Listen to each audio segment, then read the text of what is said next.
Bhante? Is meditation the only way to liberation?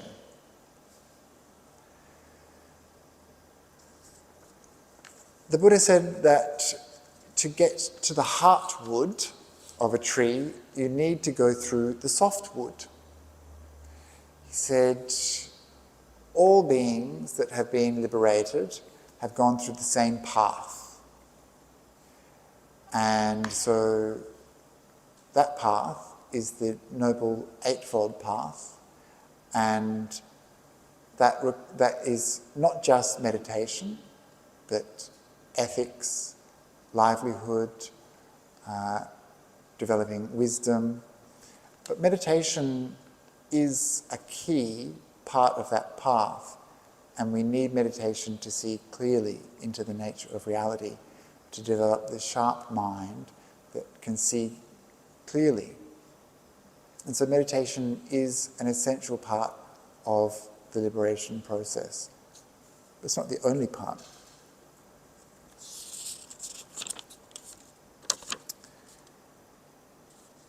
If you know you're going to die in the short moment of time, like 5-10 minutes, what are your suggestions that we do? Good question, right? Yeah. I mean, this is actually not far-fetched at all. It could be that you have been involved in a car accident, or that you've been bitten by a snake, or that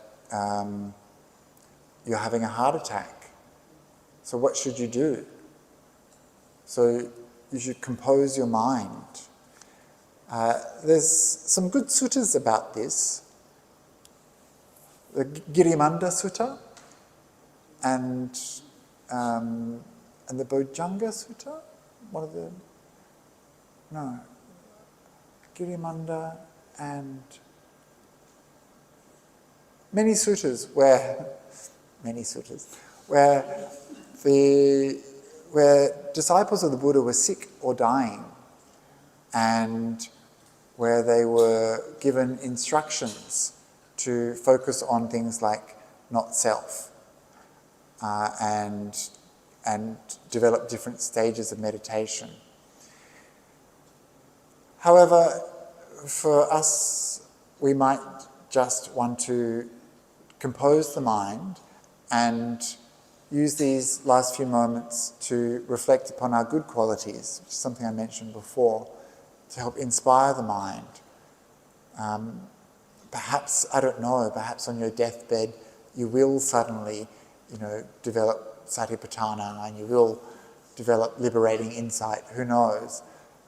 But if you haven't been trained to do that, if you haven't trained in that, then it's not likely that suddenly you're going to become a great meditator at the end. Although in the suttas we see examples of this, of beings who weren't quite there yet, but who in their final moments made that leap to enlightenment.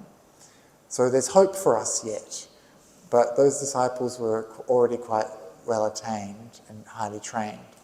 So I'd say in your final moments, you want to make peace with the past, with what's gone before. You want to let go, really let go of all that stuff in your life, family, friends, career, problems, regrets, mistakes, all of that stuff. You're going to need to let it go. You're going to have to let it go anyway, but you need to stop holding on because things are changing and they no longer matter. Maybe they never really mattered in the way that we think they did matter. So you need to let go. That's why we practice letting go. That's why when you hear teachers, good teachers say, let go, they're preparing you for that moment where you have to let go. Let go of everything. Let go of this body. Let go of this idea of me. And so you need to let go, and then I would suggest, if that doesn't, that should do something in your final moments, that should really open up your meditation practice. You could also inspire the mind by remembering all your good actions, your generosity, your kindness, your learning. You might even do some chanting. And that will help also inspire the mind. What would you do, Bhante? You've got 5 minutes to live.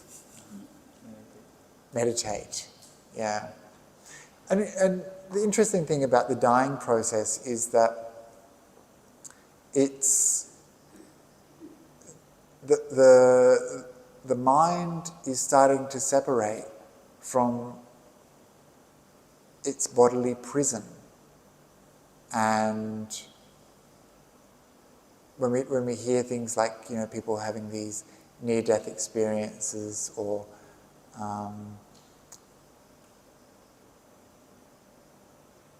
people who have come back from death, they talk about how there's this kind of separation that occurs where the body is being left behind. So this is something that we train for in meditation by developing the jhanas, these deep states of meditation that go beyond this bodily experience, where the mind is liberated from the body, where a good analogy that Ajahn Brahm often uses is like the frog down at the bottom of the well that thinks this is its whole world, and then gets taken up in the bucket and finds out there's a whole other world up there that it didn't know about. In the same way, we're confined to this, we believe that we're confined to this version of this body. And so the dying process hopefully should open up our mind, our eyes a little bit about what this mind is. And so yeah, there's a few things that we could do as we approach death. What if the spouse is reluctant to let one go? How should one handle this situation? So I'm not sure if this means like go to the monastic path, or just go to the shops, or go to the meditation retreat. I know that was something that came up a few times. People mentioned that they have a partner and that they have to live with them, and they have to have harmony in the house, and that married couples sometimes don't like being separated. Romantic couples don't like to be without their loved ones. So what to do? So if your relationship is excessively controlling, then it's not healthy. So if there's excessive control in your relationship, then you need to talk to people about that. Talk to your friends, talk to your family, if it's really bad. And if it's just that they want you to hang around, or they want you to cook for them, or they want you to be there with them, then you have to have an honest conversation about your needs. And so sometimes Buddhists, we get into this habit of like having really weak boundaries around our own practice. And we think we have to be always accommodating other people's needs and always just going with the flow and being easy. But this isn't the case. The Buddha encouraged people to really prioritize their practice. And the Buddha himself is an example of someone who prioritized their practice and left home, left his wife and child. And people still talk about this with utter bewilderment and confusion, and it's used by some other religions to fault the Buddha and to blame him for abandoning his family. So we should know that his family was probably well cared for. There are maybe some other monks and nuns who left their children, and maybe the children weren't so well cared for.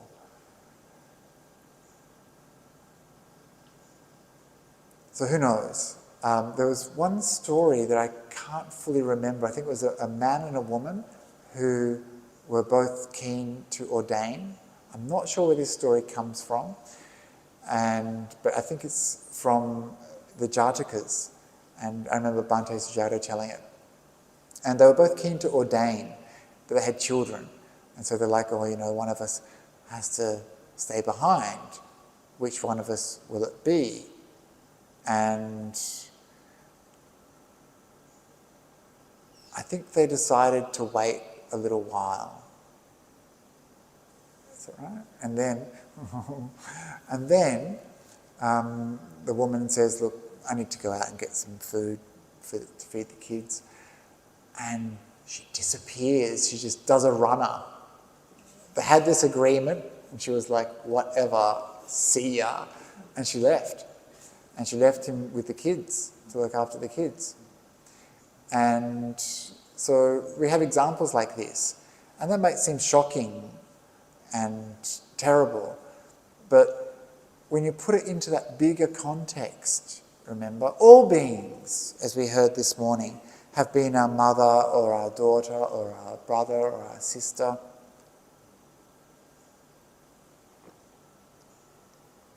So no one's special. But we see it in this bigger picture, and we see this suffering in a bigger picture. We see the desire for liberation come out of that view, that larger view. And so that outweighs the responsibilities that you might have in this life. Your larger responsibility is to yourself and to your own spiritual growth. So that's kind of the Buddhist position. But when it comes to just like, you don't want to be saying, well, I'm like the Buddha, so I'm going, You still have to have relationships with these people, right? Unless you're really going. And we feel this responsibility quite keenly sometimes. It's like hooks that people put into you and they kind of pull you towards them. And, maybe they guilt you or they make you feel bad. So you need to have an honest conversation with your partner about prioritising your spiritual practice. And you need to let them know how important it is for you to do things like go on retreat. And that you've been looking after them and caring for them, and you still care for them, but you need to go away and do your practice. And that your practice will actually benefit your relationship. Because when you come back, you're feeling good, you're feeling calm and clear, you're less reactive, there'll be fewer fights. And we all need our private time and our private space to have our own adventures. And often when we come back and reconnect with people after an absence, they say the heart grows fonder. And so it's really nice, you're happy to see them again. And sometimes space is really important in a relationship. So yeah, don't feel like you have to suffer in silence. You just need to have an honest conversation. And you're not asking for permission. You're letting them know that this is what you're doing. And if you need to make arrangements to care for grandchildren or children or other people, you can do that. It's manageable. So that's what I would say. See you on the next retreat. Good evening. May I ask how one can overcome compassion fatigue and recover? How one can overcome and recover from compassion fatigue? So compassion fatigue is this word that's been coined where we care too much about the world and other people's suffering, and then we become exhausted, depleted, because there's so much suffering and it's a big world. So in the Buddhist context, this is a kind of a bit of a funny thing, because when we talk about metta, love, karuna, compassion, mudita, empathetic joy, and upekkha, equanimity, we talk about them in the unlimited way that these are boundless states, that they are not limited in any way. They're immeasurable. And so there's no end to love. There's no end to compassion. However, our capacity is what is limited. So we need to understand our capacity to love and have compassion. So sometimes we'll need to prioritize our own needs out of love and compassion for ourselves. We need to prioritize our downtime and our rejuvenation time, where we restore our connection to other living beings in solitude and privacy. That's where we develop the capacity to engage with others when they're suffering. And so if you're someone who is in the role of a carer, or if you are doing community work, charity work, it's okay to have a break. You're not indispensable. And if you don't have that break, then you may not be able to continue that work. You become bitter, resentful. You'll become passive-aggressive when you're doing this kind work. And so you have to watch out for that. So it's much better to take a step back, to restore yourself, and to remind yourself of care, and to do what you would advise other people to do, right? If you saw someone that was doing too much or trying too hard, you'd tell them, hey, chill out, take a step back, relax, go get a massage, look after yourself. So do that for yourself. Because when we're feeling this burnout, it's impossible for us to help others. We need to help ourselves first, and then we can help others.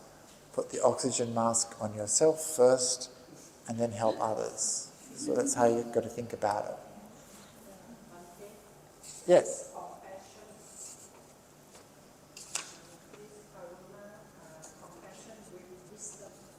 Yes, very good point. You have to have wisdom.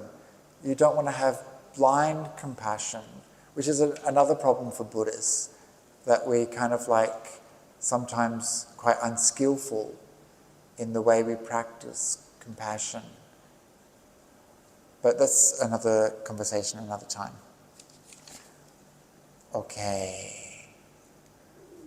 We talked a little bit about craving and sensual desire, which all of us experience. And craving, of course, contributes to rebirth and might cause a fear of death. What is the Buddhist view on craving and sensual desire? How do we proceed how do we practitioners deal with cravings and sensual desire? Well, the Buddhist view is rather down on craving and sensual pleasure, I'm sorry to say. The craving for rebirth is one of the things that keeps us stuck in samsara. And so that's not a good thing. And craving for sense, just do it, Jacob, just do it. Just open it. Rip that Band-Aid off. And craving for sensual pleasures is the same thing. So there's 3 types of craving that keep us mired in samsara. Okay, kama tanha, which is craving for sensual pleasures, craving for ongoing existence, and vibhava tanha, and which is craving to not exist. And it's this craving which leads to rebirth, and which is the cause of us wandering about in various realms. And it's this craving mixed with sensual pleasure and delight that causes us to be stuck here in samsara. So the Buddhist view is rather down on things like sensual craving and sensual pleasures and craving. And these, of course, are listed in various categories of defilement, such as sensual craving, sensual desire, is one of the 5 hindrances. It's one of the fetters, the samyojanas, and craving for bodies, some of the higher fetters, either fine material body or a form body. These are some of the higher level samyojanas that are abandoned by various stages of enlightened beings. And so these things come up all the time in our practice, like our whole world is sensual desire, our whole world is craving. And so sometimes it's very difficult to imagine what it would be like to not have that there.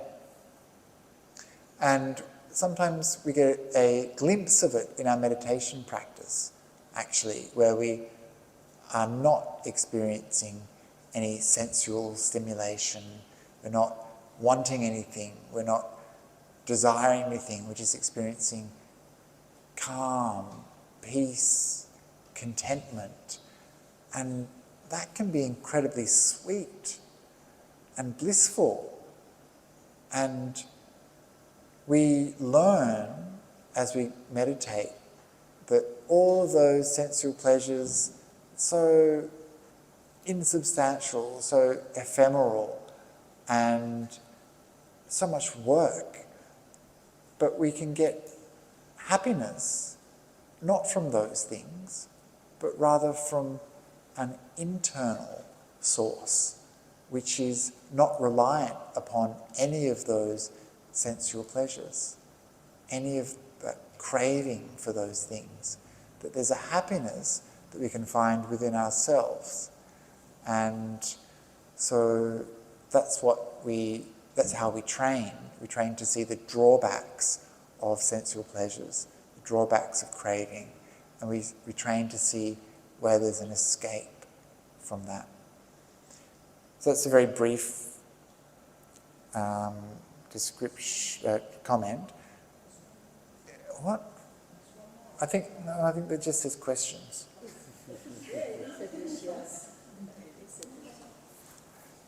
It is a question? It's getting a bit meta. I think we better finish up.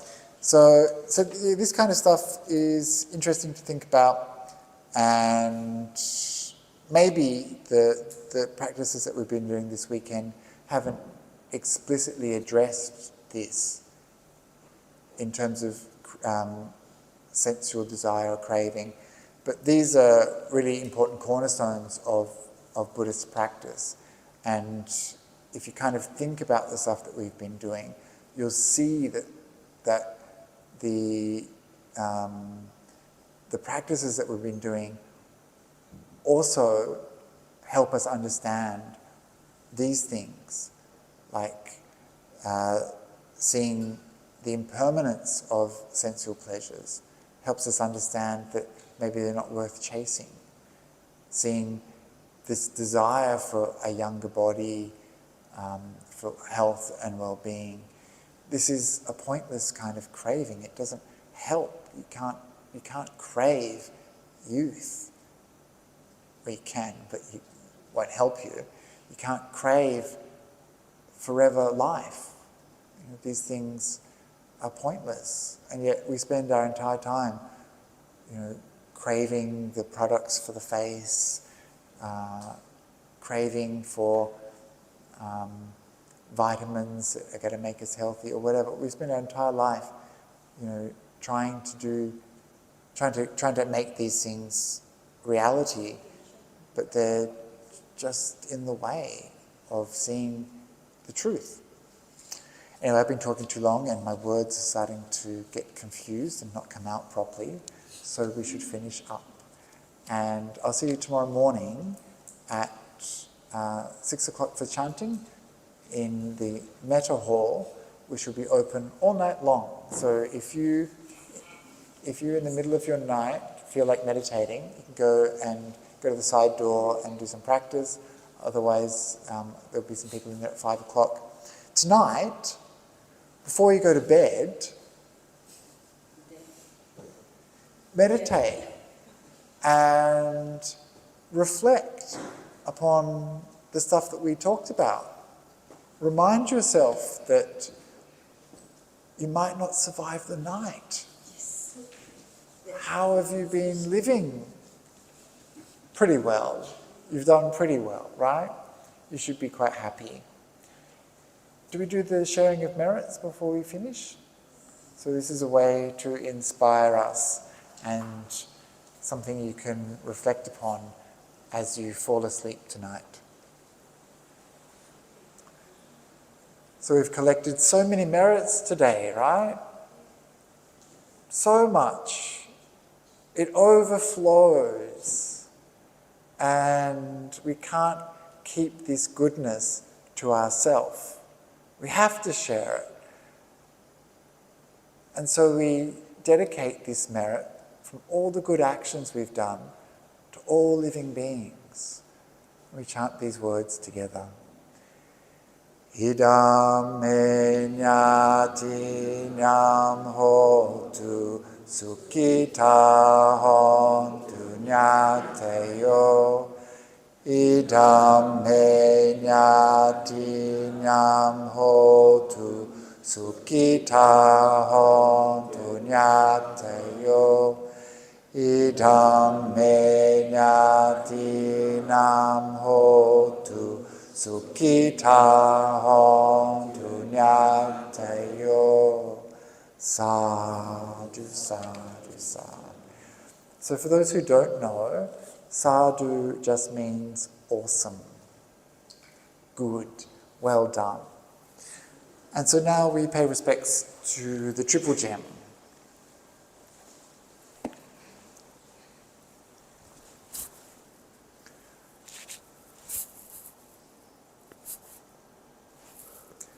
Araham Samma Sambuddho Bhagava Buddhang Bhagavantang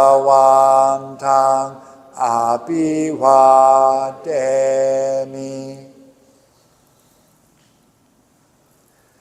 Swakato Bhagavata Dhammo Dhammang namasami.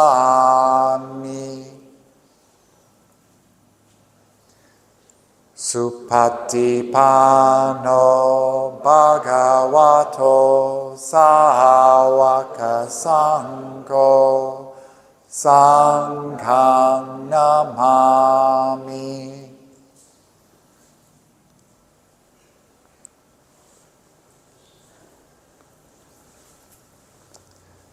Very good. Sadhu, sadhu, sadhu.